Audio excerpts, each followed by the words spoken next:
Daf is Daf Lamed Beis. We're going to begin on Daf Lamed Aleph Amud Beis. I apologize, by the Mishnah as follows. The bottom Mishnah. Zeh Bava Kamah Daf. If a person came to a Reshus Harabim with his barrel, and that person came from the opposite direction with a kaira, with a crossbeam. And what happened? They were coming from opposite directions, and so this one's jug was broken by the one's crossbeams. So the halacha is pater. A person carrying the kaira is pater. Because this one had permission to walk in the Reshus Harabim. And this one also had permission to walk there. So they just bumped into each other. Now, if they were walking, this is when they were walking in opposite directions and they collided. Now, if they're walking in the same direction, so that the owner of the crossbeam was walking first, and we have this already, and the owner of the barrel was last. Now, and the barrel was broken by the crossbeam. The halacha is pater balakeda. The owner of the crossbeam is pater. Why? Since the owner of the barrel saw him in front of him and should have been more careful. So again, they were walking in the same direction. So the owner of the crossbeam was walking first, in front. The owner of the barrel was last, behind him. And the barrel was broken by the crossbeam. So the owner of the crossbeam was pater, since the owner of the barrel saw him in front of him and should have been more careful. Okay. Then the Mishnah says, Ve'im omad bal keda. If the owner of the crossbeam stopped, causing the barrel to collide with the beam and break it, so then chayev is chayev, since the person had no way, he didn't know that he was going to stop, even though they were going the same direction. And if he said to the owner of the barrel, stop, and pater is pater, because he told the guy to be careful. Now, if the owner of the barrel was, so that's when the balkeda was first and the person in the barrel was last. Here, the owner of the barrel was walking first, and the owner of the crossbeam was last. Now, the barrel was broken by the crossbeam, so then chayiv, the owner of the crossbeam, was chayiv, because he should have seen that there's a guy with a chavis in front of him. And if the owner of the barrel, if the owner of the barrel stopped, so then pater, the owner of the kaida, is pater for breaking the barrel. And if the owner of the crossbeam said to the if the owner of the crossbeam says stop, so then chayiv, the owner of the crossbeam is chayiv. Similar, the halachas apply in a case where this one came with his lamp, and this one came with his flax, and the lamp was set on fire to the flax. Okay, we'll discuss this more in the Gemara. Rabbi Bar Nosan asks Rav Huna, if a person causes injury to his wife during Tashva Shamita, what's the halacha? Kiven the Reshus Ka'avid pater. Do we say, since he's acting in a permitted manner, he is pater? Or perhaps he should be more careful for the shash tashmish. So Amalei, the Huna said to Rabbi Bar Nosan, Tinisua. We've done this halach in the Mishnah. What did the Mishnah say? A person who was walking with a crossbeam and another with a chavis, which we said that the owner of the crossbeam is pater. Why? We said both people had permission to walk. So since the husband had permission to have relations with his wife, if he injures her in the process, he is pater. So Rava disagreed with Rav Huna's opinion and said like this: Kal v'chemer, the husband is chayiv due to a kal v'chemer. Now, what's the kal v'chemer? The kal v'chemer is with regards to manslaughter. The Torah says, and when a person goes into the forest with his neighbor to chop wood, and it says that the head slips off there and finds the neighbor and he dies, he shall flee. That's what he says.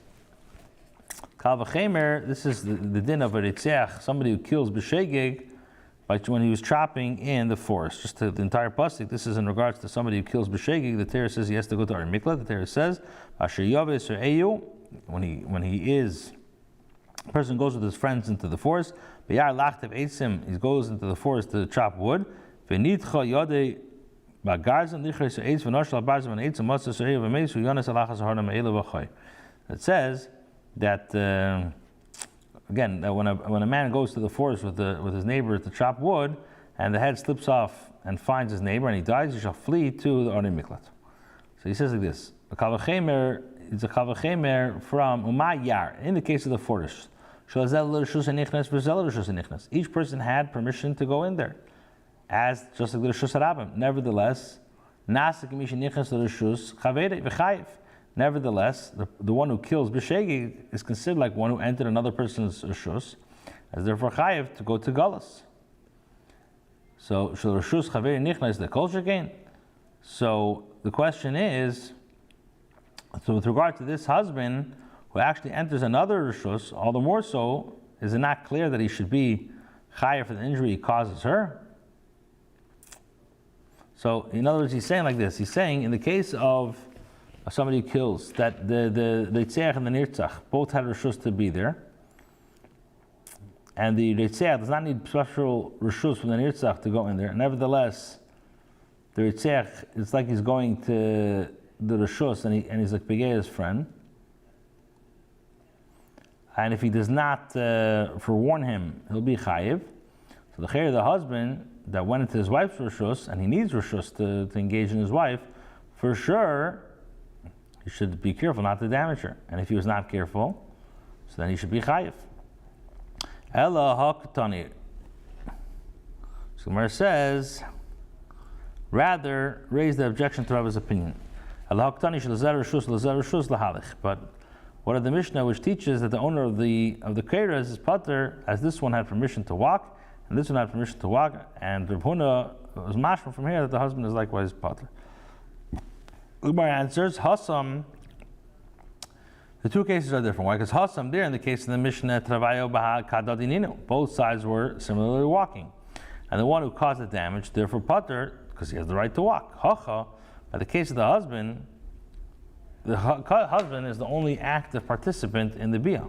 So you covered Maisa. He is the one performing the Maisa. And therefore he's chayav if he acted, even though he acted with permission. And she is not considered an active participant. Torah says in regards to forbidden relationships, even the nefashes due to them shall be cut off from amongst their people, which is mashma that both the man and the woman are considered to be performing an action. My answer is hano. The pasuk is referring to the fact that both have pleasures from the act. In other words, the woman hano travay islahu. Pleasure, both have. The woman's pleasure is an active isser, and she is therefore punished if she participates willfully. But with regards to the wife's injury, he is performing this action, and he's therefore chayiv. The Mishnah says where the owner of the crossbeam was walking first, and the owner of the barrel was walking behind him. If the barrel is broken by the crossbeam, the owner of the crossbeam is pater.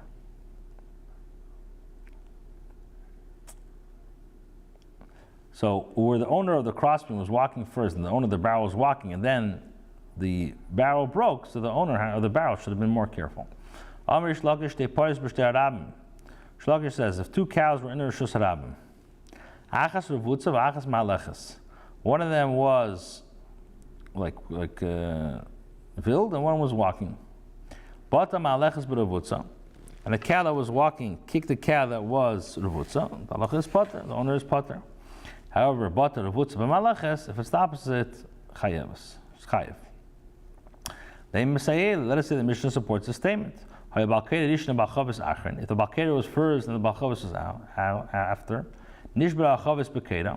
and now the Chavis broke in the Keda, pater. The Balkeda is pater. Why? Because the Balchavis should have been careful. And if the Balkeda stopped chayev, he'll be chayev. Now, this case, the Mishnah, this case where the prone cow kicked the cow that was walking, since the one carrying the barrel was walking, and the one carrying the crossbeam stopped in the Rishus Harabim, causing damage, and nevertheless, Ktani Chayiv is Chayiv. So the Gemara says, "V'tizbra, do you really think that's pshat? Hayasaya boy? You wanted to support the statement of Rish Lakish from the Mishnah, le'mistoyso deloy Messiah. Not only is it not a support to Rish Lakish, elamik shenami kasha. It even raises a shaila to his opinion. Time at the bata. The reason Rish Lakish stated the owner of the cow is chayiv because it kicked. Hohus mela. But if the walking cow was damaged caused by itself, it's potter. Our Mishnah is talking about where the one carrying the barrel ran into the crossbeam by himself. Uktani chayiv, and we learned this chayiv. So Mar explains, Mas Nisan, the Mishnah is referring to a case, the Pesako l'orcha kishilda. It's referring to a case where the crossbeam blocked the entire width of the road, like a carcass. Since the one carrying the barrel could not avoid it, so the one carrying the barrel could not avoid it. The one carrying the crossbeam was chayiv, even though he did not actively break the barrel. Hacha here, Rish Lakish's statement is referring to a case going to Rava bechad gisa, where the cow was lying down on one side of the Rishus Harabim, and the other cow should have walked on the other side. Therefore, if the damage is caused only as a result of the collision, the owner of the cow is potter. So the Gemara says, maybe the later case of the Mishnah is a support to Rish Lakish. If Tani learned how Bava Kamah the Bava Kamah was first and the Bava Kamah was last, and Nishbara Chavis Bekeda, and the Chavis broke, so Chayiv, Im Amad Bal Abayis, Im Amad Bal Chavis, Potter. Well, here we're talking about the Chamalachas B'Ravutza Dami, and Ktani Potter, it's Potter. Which is a support of Rish Lakish. So where it says, Mas Nisan, the Mishnah which exempts the one carrying the crossbeam is the Chi'orche Komisagi, because he was walking in a normal way when he hit the barrel. Hacha, here perhaps the cow, granted, although he had permission to walk over me, does he have permission to kick me now? Okay, Zog the Mishnah. Again, if two people were walking in Rishus Harabim, or one was running or one was walking, and both running, and they damaged one another, the halacha is both are potter. Gemara says, the Mishnah is not according to the opinion of Isi ben Yehuda. The Tanya would learn Isi ben Yehuda Eimer, Ratz Chayiv. The one who runs in Rishus Harabim and causes damage is chayiv to pay for any damage he causes. Why? Because his behavior is unusual. You don't run in Rishus Harabim. And he agrees that a person who runs and causes damage by ben hashmashus is pater. Why? Because he's running with permission. Rabbi Yechon halacha Isi ben Yehuda, halacha is like Isi ben Yehuda. When we are Rabbi Yechon halacha, does Rabbi Yechon really say this? Rabbi Yechon halacha is tam mishnah. Halacha is like tam mishnah. Tananim is in the mishnah echad ratz v'echad mahalach. It doesn't matter if they ran or they were walked. Or shneim ratz and both are running. Put in their pater. The Mishnah is referring to a case of Erev Shabbos ben Hashmashus, when people are permitted to run on the Rishus Harabim.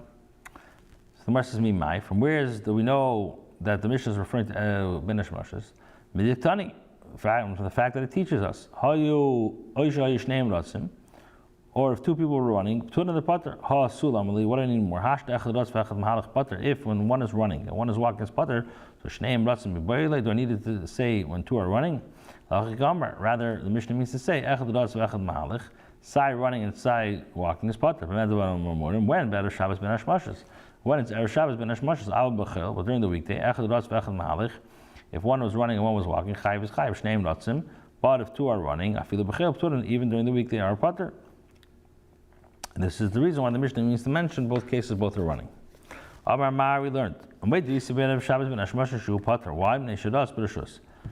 the Gemara says, "Better Shabbos, my B'Rishus Ika." What does it mean? Erev Shabbos is considered the Rishus. This is like Rav Chanina said. What did Rav Chanina say? He said the din is. He said, "Boyu." Come and let us go and greet the Eibishter, the bride, the queen. And some say this is what come let us go out to greet Shabbos, the bride, the queen. Rabbi would wrap himself in his towels and stand. Okay. Next Mishnah. A person who was chopping wood in Rishus Harabim. And now he's chopping wood in Rishus Harabim, and this chip flew off and caused damage in Rishus HaYachid. Or Rishus HaYachid. Or a person was chopping wood in Rishus HaYachid, and he's Rishus Harabim, and it caused the damage to someone in Rishus Harabim. Or Rishus HaYachid, or a person was doing work in his Rishus HaYachid, and it caused damage to somebody else in Rishus HaYachid. The halacha is chayiv, he's going to be chayiv. So the Gemara says utzricha, and it was necessary for the Mishnah to teach that he is chayiv in all of these cases because each one there's a chiddush. The Tana, if it taught, if it taught only that the case of one who was chopping wood in a Rishus HaYachid and caused damage to Rishus Harabim, I would say Mishum D'Shchicha B'Rabim. You would say that despite the fact that he was working in Rishus HaYachid, because it's common for the multitudes to be there, but from a ship that flew from Rishus HaYachid to Rishus Harabim to Rishus HaYachid, there's not common of multiple people there, I would say it would be Pater. And if it would say Rishus Harabim Rishus HaYachid, in that case, shouldn't be Karsh L'Rishus of it, because at the outset he was acting without permission. By chopping wood in Rishus Harabim, but from the Rishus HaYachid the Rishus of it he was doing with the Rishus, I would say that he's not chayiv. Therefore, it's necessary to teach both cases. And if it was only taught in these two cases, I would say Mishum D'Shchicha B'Rabim. I would say because there's a lot of people there. Mishum D'Lei B'Rishus. And he is chayiv because he's acting without permission. But from one Rishus HaYachid to another Rishus HaYachid, there's not a lot of people there. Mikara Rishus was with the Rishus therefore it's necessary to say. But I was taught in the Mishnah. Person who entered the work, the shop of a carpenter without the permission. And a chip of wood flew off and hit him in the face, and he died. If Mason died, Potter, the guy would be Potter. But if he entered with permission, then the carpenter would be chayiv. My chayiv, what does the Brisa mean that he's chayiv? He'll be chayiv in these four things. A person has to pay for 4 damages. But he is Potter from going to Galus. The Gemara explains that he's Potter. Why? Because it's not similar to the case of the forest. Yar, in the case of the forest, both had permission to go into the Rishus Chaveri Nichnas.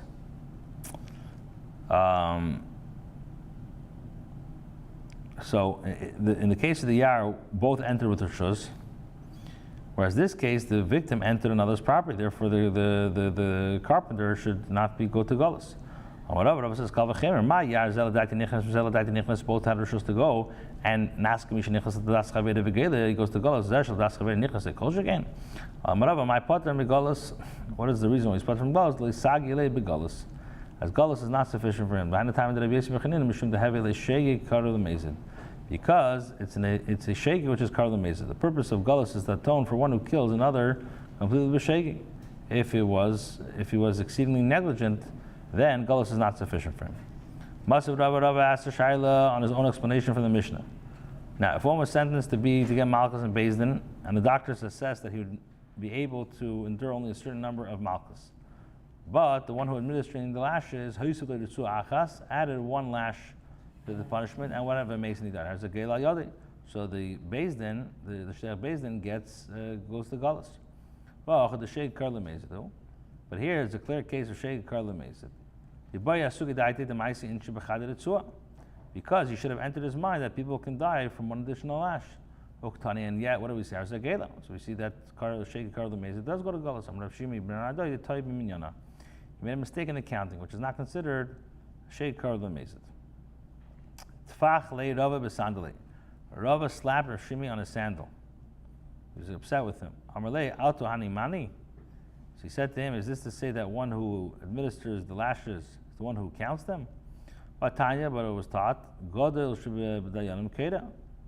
says that the eldest of the judges recite the psukim and read it to a person who receives malchus, vasheni meina, and the second counts, ashlishi, and the third dayan says hako, says strike him. Accordingly, it's not the one who administers the lashes who made the counting, who made a mistake in the counting. Where the judge himself made a mistake in counting, and the one administering the malchus did not notice the mistake, and he gave an extra lash, causing the person to die. It's therefore considered a shade cover the mazid, and so therefore it's considered, a unintentional killing, and therefore he goes to gullus. Okay, they asked the shah from another mishnah. Person who throws a stone into the Rosh Hashanah and he killed. Harzegele goes to gullus. This is a perfect case of a shade carved the mazid, and nevertheless we said Harzegele. So by Yitzchak is Beseser's case. So we're talking about where he demolishes his wall, which borders on the Rosh Hashanah, and stones fall in the public domain. Therefore, it's not considered to be shade carved the mazid. You should have paid attention to see if there was anyone there, and therefore it should be considered a unintentional killing. So the Gemara says, "B'seis b'layla was at night. B'layla nami the b'layla yuni. At night you should have looked in also." So the Gemara says, "B'seis is case of a yom la'ashba, where he demolishes his wall during the day into the garbage dump, where people are not commonly found." The Gemara says, "Ha'ashba echidami. What is the circumstances of garbage dumps? Either shchicharabim, if there are a lot of people there, mezid, it's a mezid. V'lei shchicharabim to onasu. So no problem. Like tzich ela ba'ashba shili panas b'layla. We're talking about a case of garbage dump where people are given to relieve themselves at night, v'enes shili panas b'yim, but not by day. But there are those who chance to sit there also during the day. So mezid it's not a mezid because it's not meant to go by day. Honest nami have it. It's not considered honest. As there are those who chance by and sit there. Therefore, he's considered one who kills unintentionally, and he's chayav to go to gullus. Papa Mishmei Rava Masna Reisha said that this statement is going to Reisha. A person who enters the workshop of a carpenter without permission, and a chip of wood flies off and strikes him in the face and he dies. So the one who says is on the Sefer Kol Generation. Given the Bershus, so therefore he's chayav to go to Gullus. Umi chayav Gullus is chayav Gullus. We learned in a brisa, one who enters the workshop of a welder and sparks fly off and strike him in the face and he dies. Pater is pater. I feel nichnas b'reshus even if he goes with permission. My answer is when we're dealing with be shvalya de napochi, the welder's apprentice who enters his workshop. Shvalya de napochi le miktal koi. Does the welder's apprentice stand to be killed? Is it permitted to kill him? So says b'sharabah misar levilosis, where his mentor is urging him to leave, and he does not leave. So the Gemara says, "Mishum derabe misar levilosis lemiktal koi," and because his mentor is urging him to leave, does he stand to be killed? So the Gemara, in other words, the welder should be careful until the guy leaves. So the Gemara answers, "Kasavar yotza." He thought that he left. Yacher achanami. If so, the other should be exempt also. If the other person also. So the Gemara answers and says, "Acher lesle emsederaba." Another person does not have the awe of his teacher, of his mentor. Therefore, even if the welder urges another person to leave, he must ascertain that the person actually did so, and otherwise he's chayav to go to gullus. So acher lesle emsederaba. Hi isle emsederaba. But here, this guy has a fear of his mentor, and so the welder may assume that if he instructed him to leave, he certainly did. So if in reality he did not leave and is killed by the sparks, the welder is not chayav to go to gullus, as he's not held accountable. Have a wonderful day.